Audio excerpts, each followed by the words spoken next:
Hare Krishna. So here are 5 steps for an amazing life.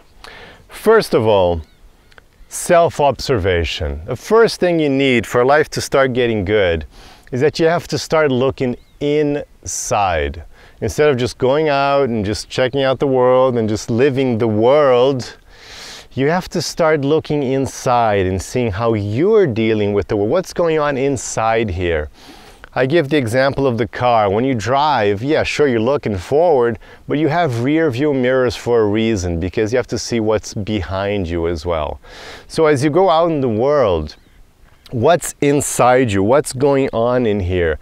Have this, start looking in, to use the yoga terminology and yoga sutras. Become the witness of your mind. Start observing like what you're thinking, what you're feeling, what's going on inside, because this is where things are going to really be happening. Things actually happen inside, in your mind. So the first thing is you have to get the data, start observing what's going on in your mind. Second step, once you have the data, once you're looking inside, then what you have to do is you have to control it. You have to assume responsibility for your life. The term is self-responsibility. Command your life. Learn that you have this amazing power, and you should have all of the power to command your life. It's your life. You decide how you're feeling, what you're thinking, what your focus is. All this is within your power. So you start assuming command of your life. You take this control and you start deciding, wait a second, I decide what emotions I have. I decide if I'm happy or not. It's all up to me. You understand that what life brings you is quite secondary to what you make of life. It might be hard to understand that at first, but it's totally true, confirmed by science, confirmed by thousands of years of spiritual practice. It's completely true. Everybody who tries this path figures it out and feels it too. It's an amazing fact of life. You have awesome control of how you feel.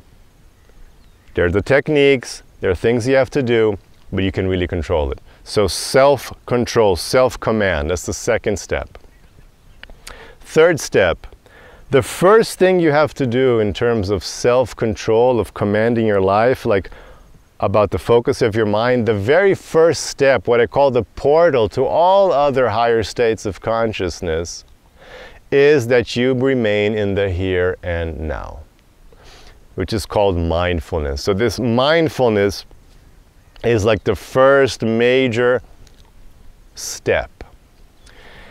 When you're in the here and now, and you can see other videos I describe why this is so important. I'm not going to go into greater detail here, but basically, if you're not in the here and now, you're lost in your head and you will suffer. You will be having an inferior life experience. And this is confirmed by science.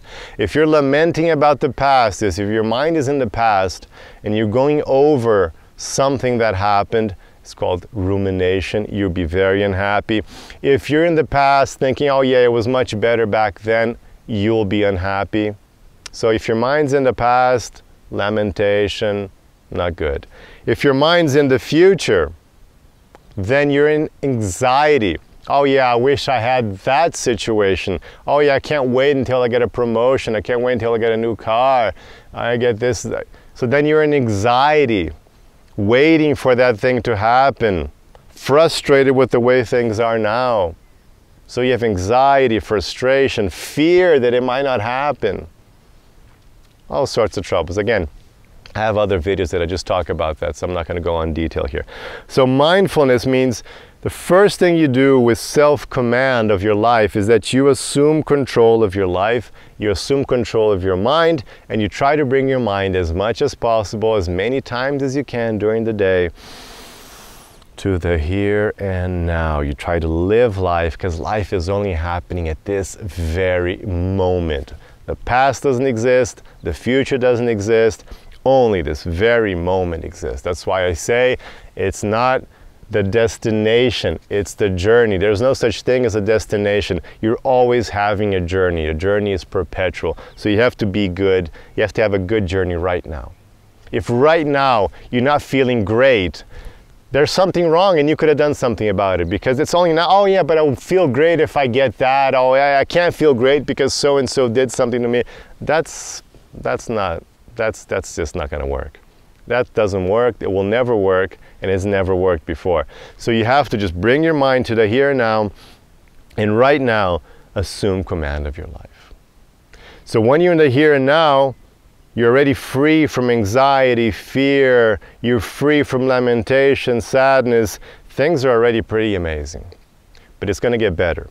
Step 4, in the here and now, you have to live your Dharma. What's your Dharma? Your Dharma is your essence. Who you are, the expression of who you are, the best of what you can offer, your purpose in life. That's Dharma. So if you can be right now, here and now, being the best person you can be, because that's what's going to bring you satisfaction. It's not what people do to you, it's what you're doing to the world. And if you're doing your very best to the world, you're going to feel good, no matter what's going on. You're doing your best, sincerely. You're giving your best of you, the best of your heart, the best of your love, call it what you will.